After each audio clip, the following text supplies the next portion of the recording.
రోజు మాకు ఈ కార్యక్రమాన్ని దొండపాడు గ్రామంలో ఏర్పాటు చేసుకోవడం జరిగింది.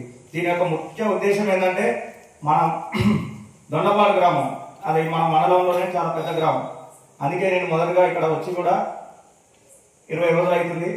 అందుకే మీ అందరికి పరిచయం అయినట్టు ఉంటుంది, ప్లస్ అవగాహన కూడా కల్పించినట్టు చెప్పి ఈ గ్రామాన్ని ఎంచుకోవడం జరిగింది. నేను ఇప్పటికీ 20 రోజుల నుంచి చూసిన దాన్ని బట్టి దొండపాడు గ్రామం చాలా పెద్ద గ్రామం అయినప్పటికీ చాలా పీస్ఫుల్ గా చాలా ప్రశాంత వాతావరణంతో ఉంటుందని విన్నాను. నేను చూసింది కూడా అలాగే ఉంది. దయచేసి నేను ఈ వేదిక ద్వారా పెద్దలకి అందరికీ ఊరు ప్రజలకు అందరికీ మనవి చేస్తున్నది ఏంటంటే అనవసరంగా ఎటువంటి గొడవలకు దిగవద్దు.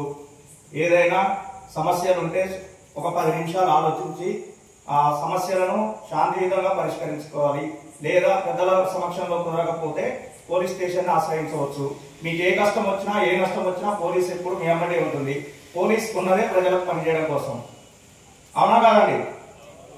మేము ఎక్కడనో ఉండి ఎక్కడనో చదువుకొని ఇప్పుడు ఎక్కడనో ఉద్యోగం నుంచి ఇక్కడికి వచ్చి పనిచేస్తున్నామంటే మీ గురించే, అంటే మాకు కూడా జీతం వస్తుంది మా గురించి కూడా, కానీ మొత్తం నిత్యం మీ గురించే. మేము 24 అవర్స్ ఏ టైం అయినా చూసుకోకుండా మీకోసం 6 నిమిషాలు కష్టపడడానికి మేము ఉన్నాం. అదొకటి గుర్తుపెట్టుకోండి. మీరే అదొకటి ఆలోచించి ఎటువంటి గ్రూపుల తగాదాలకు కానీ ఎటువంటి గొడవలకు కానీ దిగకుండా మీరు పోలీసుని ఆశ్రయించండి. గ్రామం ప్రశాంతంగా ఉంటే అభివృద్ధి భావంలో ఉంటుంది. ఇది ఒకటి గుర్తుపెట్టుకోండి.